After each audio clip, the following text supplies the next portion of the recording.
Hello, welcome to White Birch Tarot and Astrology.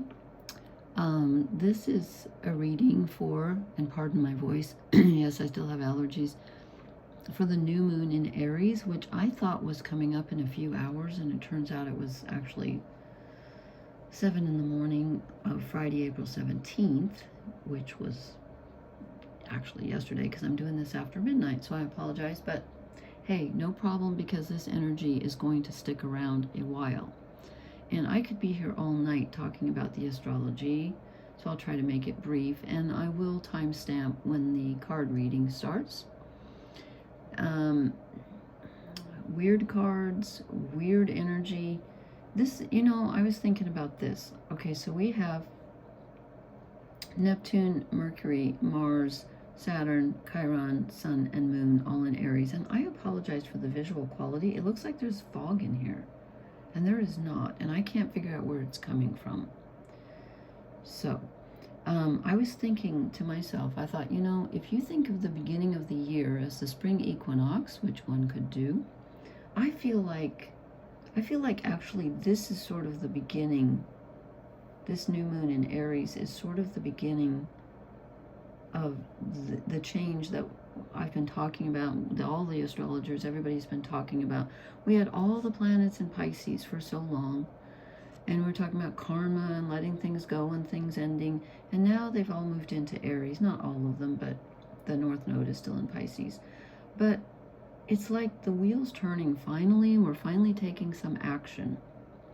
So, we have, as I said, we have 1, 2, 3, 4, 5, 6, 7. And then I was doing some reading. I'm not real familiar with Aries, E-R-I-S. She's a dwarf planet. She is in Greek mythology. She was, okay, Aries is, A-R-I-E-S is the sign that Mars rules. But in Greek mythology, Aries, A-R-E-S, is the equivalent of the Roman Mars. So in Greek mythology, Aries was Aries' brother.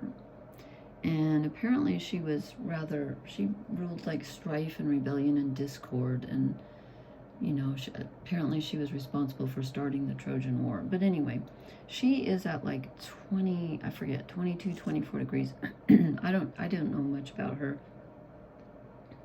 But she's in here too. So there's that. So we have a lot of activity.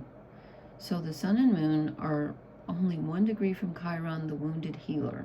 So I've been talking about Chiron and Aries and how this brings up wounding that has to do with our identity, who we are at our core, how was our identity shaped, where did it get wounded, and when Chiron's in Aries, we get a chance to kind of not have a do-over, because you can't do it over, but you can change things. You can heal things. Some say Chiron is the wound that never heals, and some say this is the place where you can heal and where your light shines through. Like, what's the Leonard Cohen that everybody always quotes, ring the bells that still can ring, forget your perfect offering, there's a crack in everything, that's how the light gets in. So this is where we heal. And I think this is very healing, and it's also the beginning. The Pisces energy, when all the planets were in Pisces, was about closing out karmic cycles and letting go, because you can't start something brand new usually without letting something else go. And now the wheel is turning, and we're getting some Aries energy about who we are, and it's about moving into your authenticity and your power. It's about having courage and boundaries and autonomy. But there's always, when there's a lot of Aries energy, a lot of Martian energy, there's always a danger of, you don't want to be belligerent, you don't want to be foolhardy, you don't want to be, there's always a negative and a positive to every energy. So here's Mercury, our thinking and communicating, and Mars, our physical energy, our sexuality, our desires, to a certain extent, your spiritual leanings. They've just interacted with Neptune. So they're all full of dreams, like, oh, I want to do this, and I can see I want the world to look like this, and I'm really in my feelings. They haven't gotten to Saturn yet, but they're going to. When they do, They're going to have a reality check, but they're also going to get some good advice about how to make these dreams real. And Saturn also teaches you who or what you're responsible for. To whom or to what do you want to dedicate your energy? Which of these dreams do you want to hang on to? Remember last time we got the Seven of Cups. Which one are you going to choose? Which one makes sense? Saturn's going to knock some sense into these guys. You know, they're kind of goofy, having drunk from the cup of Neptune. And Mars is feeling good because he's in his own sign. But so anyway, so we have the new moon, which is a new beginning. It's when the moon is dark, which always makes me nervous. 3 days of dark moon with Chiron. So again, it's about you know, it's about discovering something, perhaps from the past, that a place where you were wounded or a way in which you were wounded, and you get to work on it now. It comes up. It comes up. I just had a thought I wanted to say while I was talking. Something popped into my mind. Oh, I know. I was going to say, you know, I still feel like this energy is nostalgic. I think it's carried over from the Pisces. I don't know. But I was going to say that, you know, when you think about your authenticity and like starting things new and who are you now and all that, don't forget that you're shaped. Of course, you're shaped by, you know, what's happened to you so far, but it doesn't just have to be about the wounded parts. It's also about finding authenticity that you've known about for a long time, parts of you that were shaped by people who loved you and gave you gifts, you know, of, you know, unconditional love can do a lot for showing you who you are. So there's that too. I just wanted to point that out. Anyway, and then we have Venus getting closer to Uranus in Taurus. And Uranus is about change. And it's really funny because tonight we have a game here on, I don't even know, does everybody get Wordle? I don't know, I love it because, you know, words. And as I was doing the Wordle, I don't want to give anything away because it was wrong. But anyway, one of the guesses I chose was the word tower. And then I said to myself, oh, you're going to pull the tower card tonight. Well, spoiler alert. Anyway, we're coming up with, you know, relationships. There could be some changes, some new friendships, new romances, and some shakeups with some old relationships here with this. It's very interesting. It's in good aspect to Pluto, so, you know, there's transformational opportunity here. You're willing to go into the deep, you know, and there's they're in good, let's see, semi-sextile, so they're in good conversation with Venus and Uranus, so the changes you make to relationships should be positive, hopefully. It's really interesting, but, you know, I could go on all night about this stuff, but, you know, it's very intense.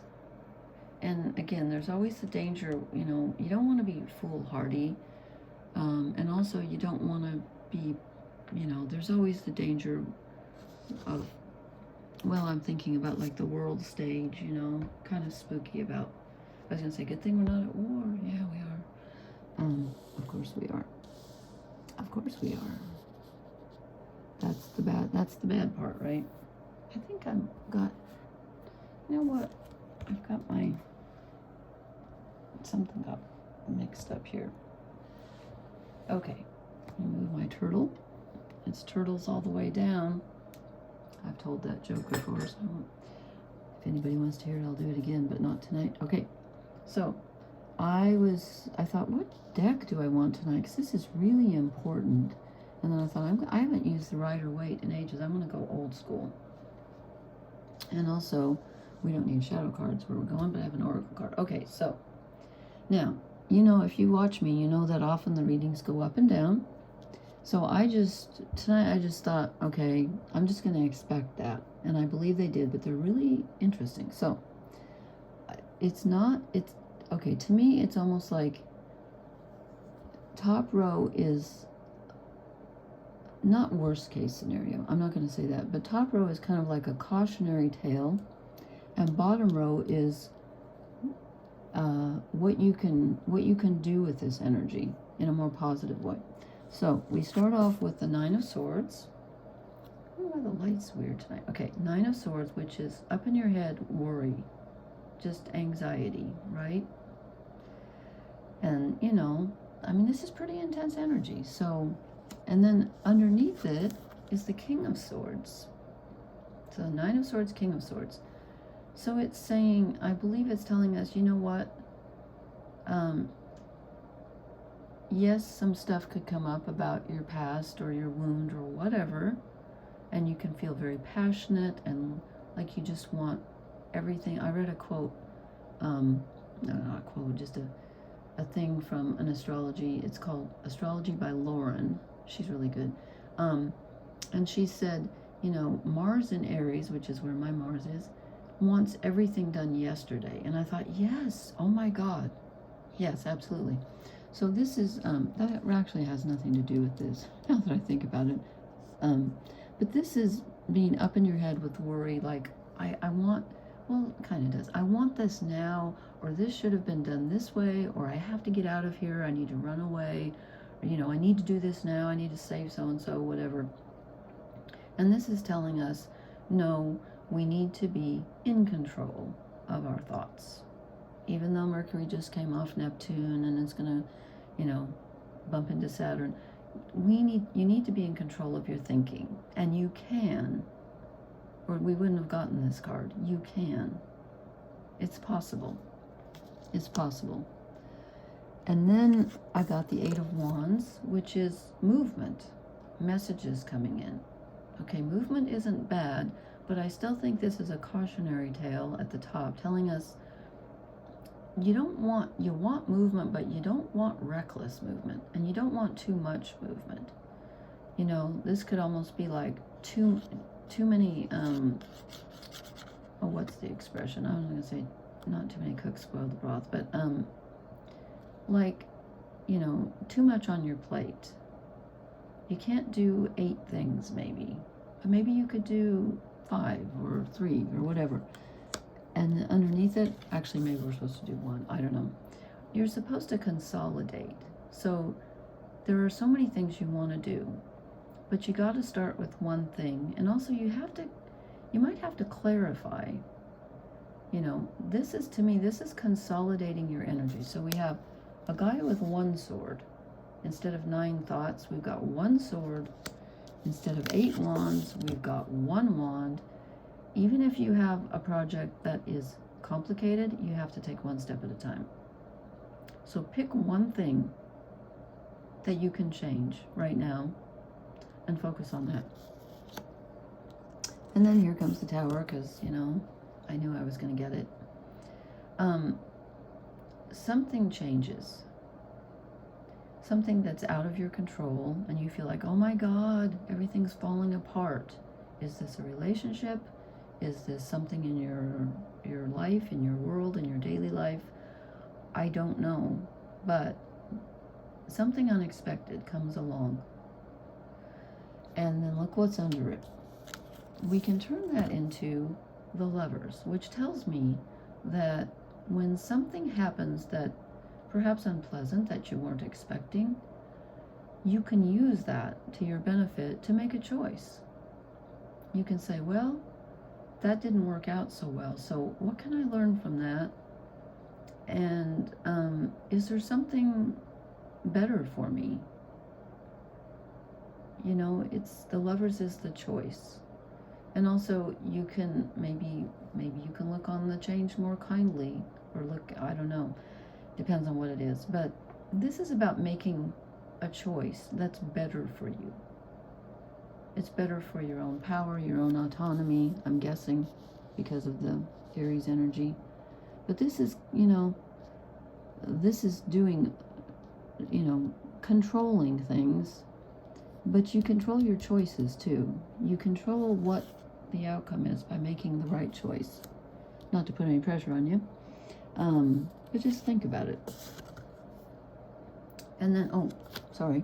And then on the top here, the cautionary tale is the Page of Wands in reverse, the only reversal. The Page of Wands is generally, the beginning of an action, the beginning of a desire, something that you want to do or something that you started, but it's in reverse. So I think this is saying, well, as I said before, don't be hasty, and also, is it curbing in your passion? I'm not sure about this one. It could be that you've started something that's not going the way that you thought.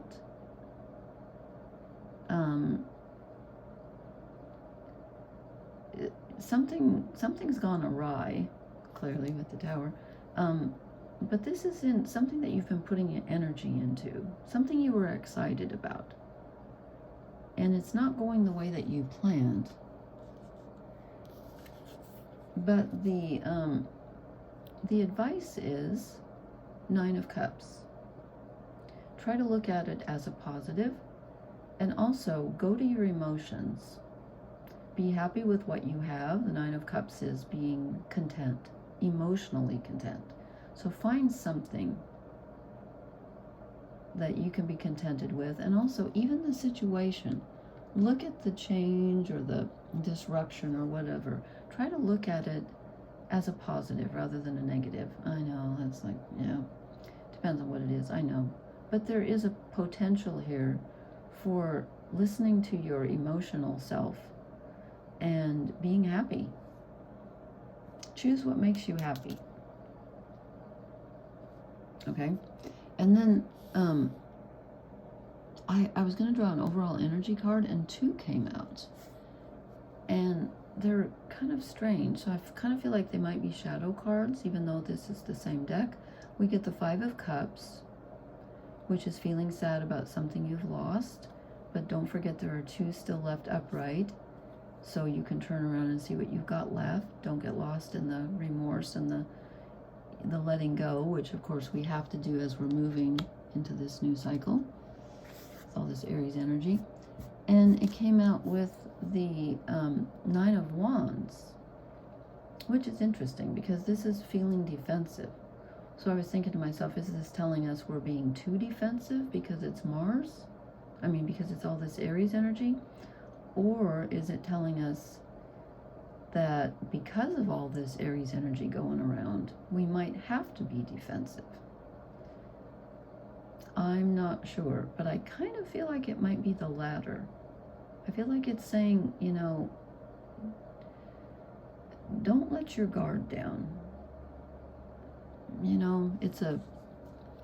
This is very, very potent energy, and people's tempers can get out of whack, and you might need to be a little defensive. Don't be offensive, but just be defensive. Okay, and then I drew a Wisdom of the Oracle card, and I love this because I think this is really, this really makes sense to me. Come to the edge.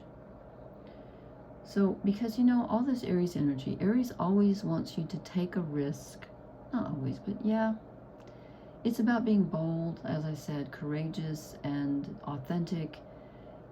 And Aries sometimes, especially Mars in Aries, and I should know, can act without thinking, can speak without thinking. So we don't want to be reckless, but you may have to go to the edge of your comfort zone. Let me see if there's anything in the, where are we here? See if there's anything that I'm missing. Okay, essential meanings: courage, taking a leap of faith, overcoming fear, and accepting risk. Okay.